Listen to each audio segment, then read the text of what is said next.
Okay, so I think I've got this figured out.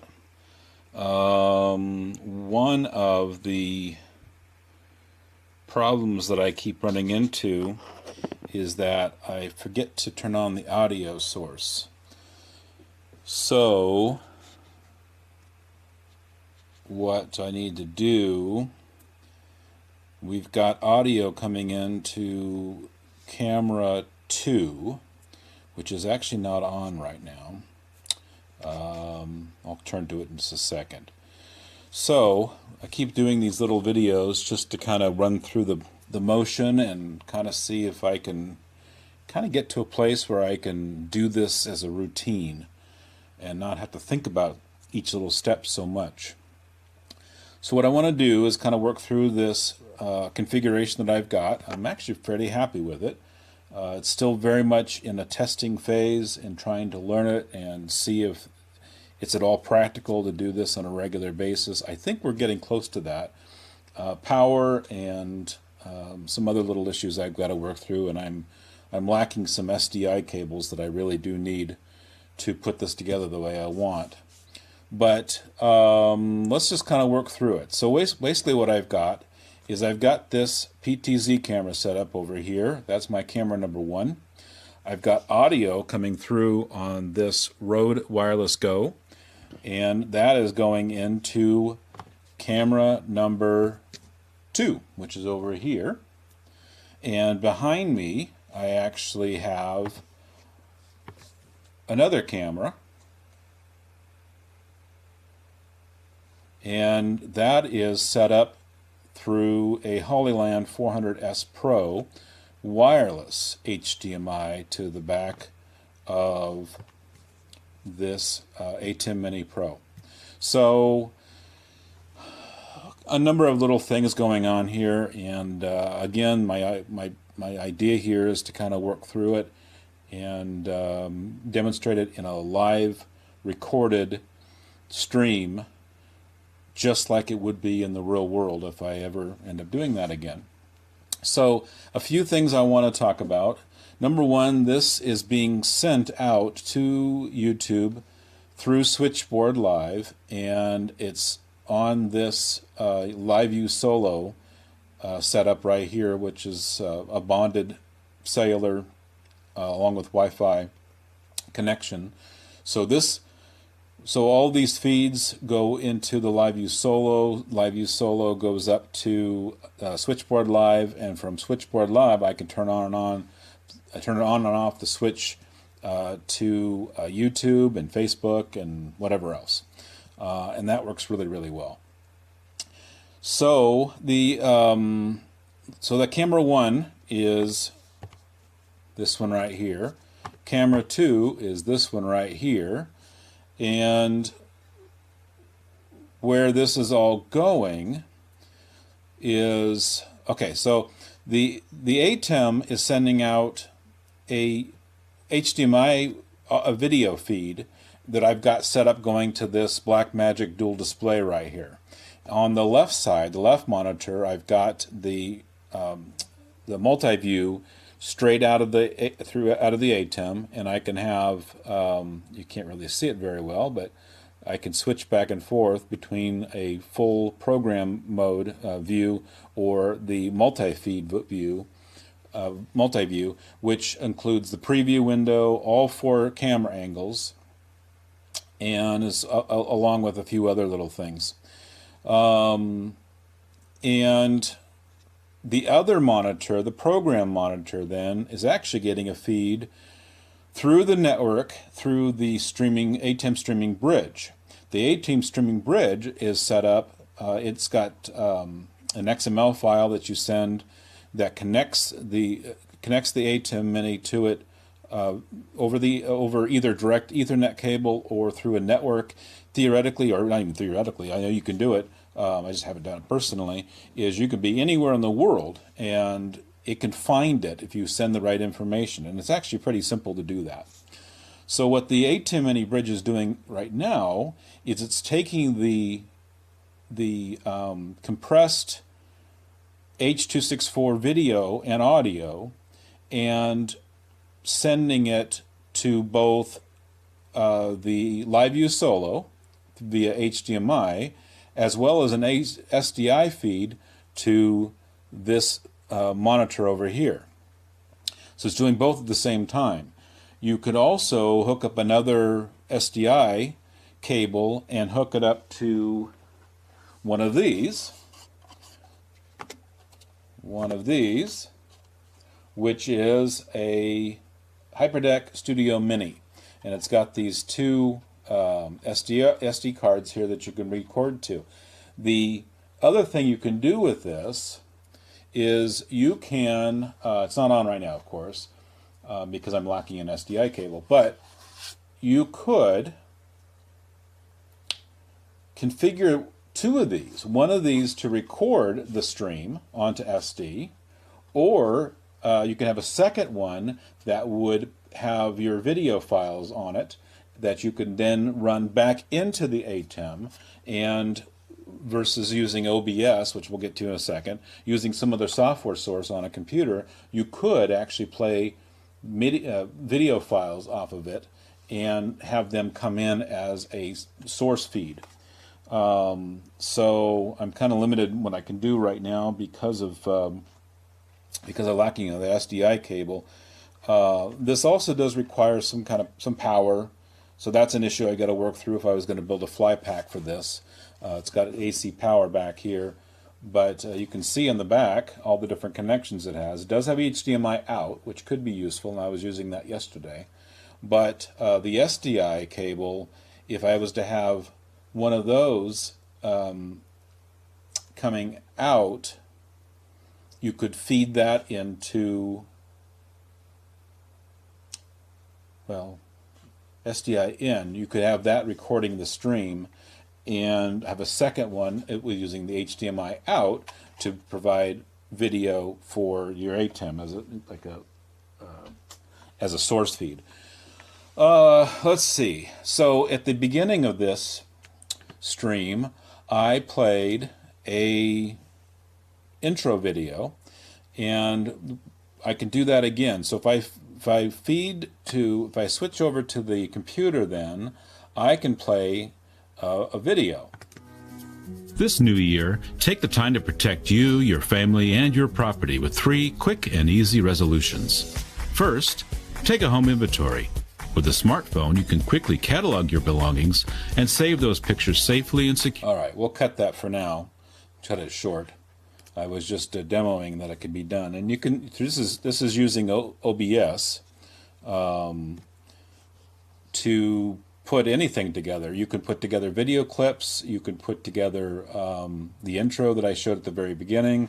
You could, if I cut to it, you can bring up a browser and play. All right, so today is the day. It is happening.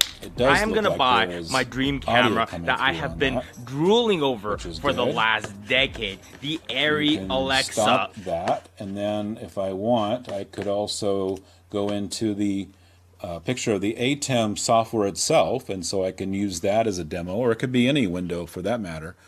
One of the things that's kind of cool is if I bring up this program called Farrago, I can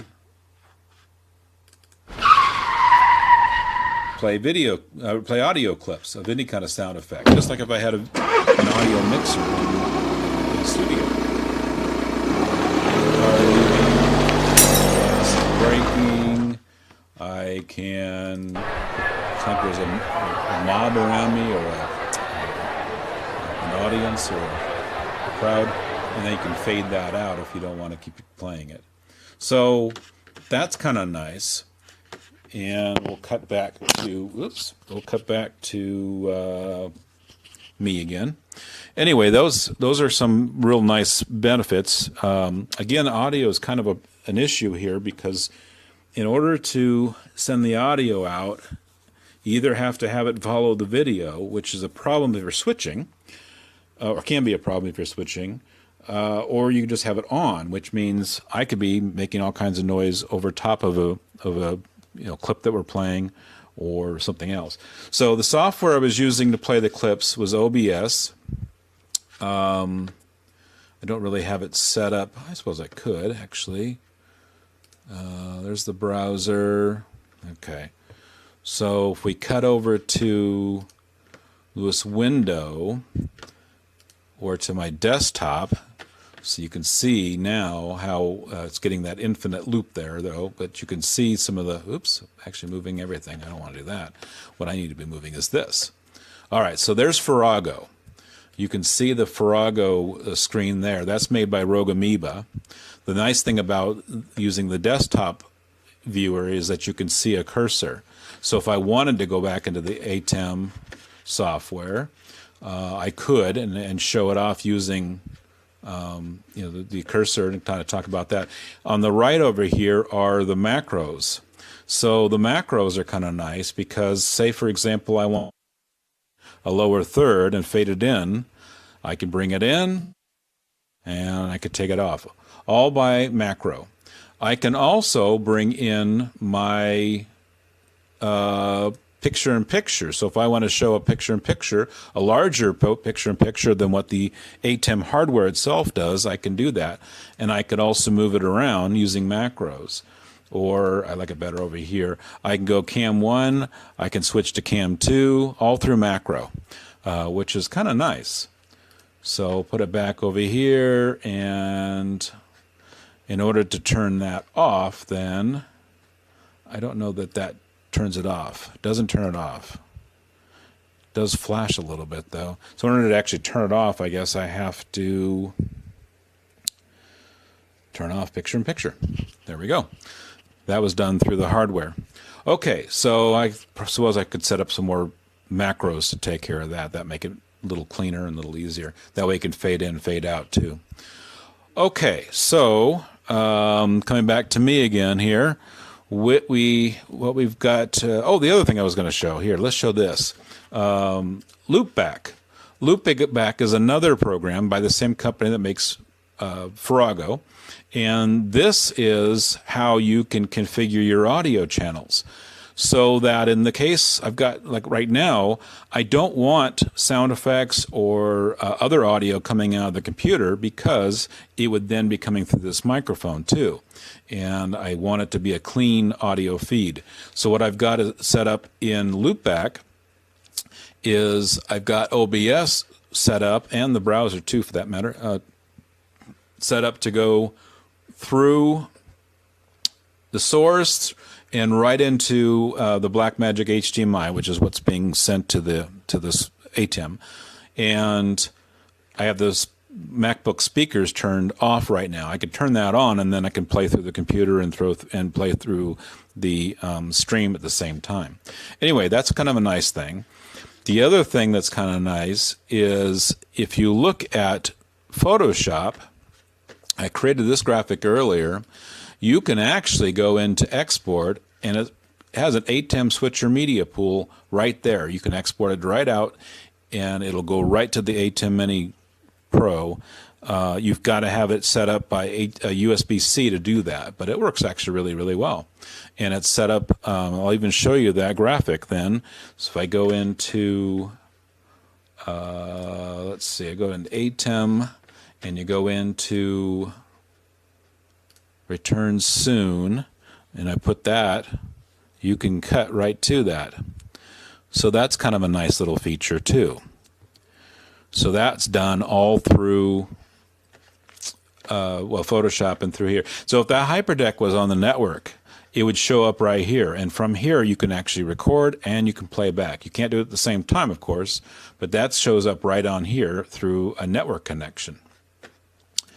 Let's see what else I can demonstrate here. We'll go to my camera, behind scenes camera, which is probably not great, but because you can't see me, you can't see the latency that's involved in using a wireless video signal. So certain camera angles that will work really, really well.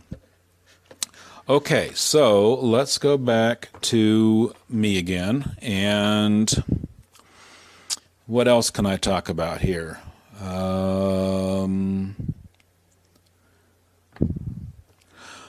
One thing I didn't mention, I don't think, is that the ATEM has HDMI out, but this monitor right here is all SDI. So I've got a little converter box right here that's taking the HDMI and converting it to SDI and then into the monitor. That works out pretty well. Also, you can't see, it's sitting here next to me is the PTZ camera controller, which is actually allows me to rotate things around. It's got a little joystick on it so I can move around. That works pretty well too. Okay, so I think that is pretty much it. I'm probably way too loud on this microphone here. Put this down. Let's see, what else can I cover?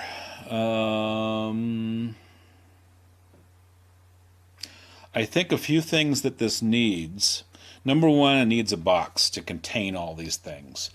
That will be a little bit of a trick. I'm thinking either a Pelican case or one of those SKB cases. A rack, maybe a rack case would be good, so that you can put the monitor and mount it on the rack, rack mount it, but also hook up a couple of these, because you can rack mount these. They've got the screw holes in the bottom, and it comes with a little tray, and you can mount those underneath it. These have little screens on them too, so you can see what you're doing with it. But I haven't quite figured out how to do this. Oh, one thing I will mention though is this Wireless Go. I don't know if I mentioned this before or not, but the Wireless Go connected directly to the ATEM does not work. I think it just doesn't have enough power for it to use. The ATEM Mini Pro does not have a good preamp, so it's very difficult to get audio. So what I've done is I'm sending this through a camera, which has a little better preamp, and that'll get the audio into this better than a direct feed. That takes a little bit of working through too, but anyway. So let's see. There is a fade to black button which I can use, which actually cuts the audio too, I believe. And I think that's about it. So I'm going to cut this feed off. What I'm going to do is I'm going to bring up my closing screen or opening screen and fade out from there and then shut off the stream.